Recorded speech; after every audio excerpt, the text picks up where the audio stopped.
গানটা আমি বুঝতে পারছি যে কেন 68 মিলিয়ন ভিউ। এখন মাইন্ডকে পুরো রিল্যাক্স করে দেবো।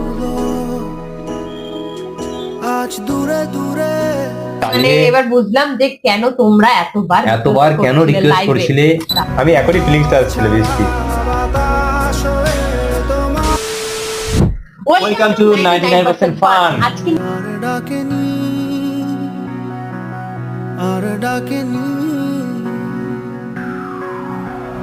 ঘর ছাড়া বাতাস হয়ে তোমায় ভাসাতে চায়। গানটা শুনলে একটা এনভায়রনমেন্টই চেঞ্জ হয়ে গেল, পুরো পিসফুল একটা চোখ বন্ধ সং। করে শুনতে ইচ্ছা করছে। পালতোলা নৌকায় আবার হারাবো,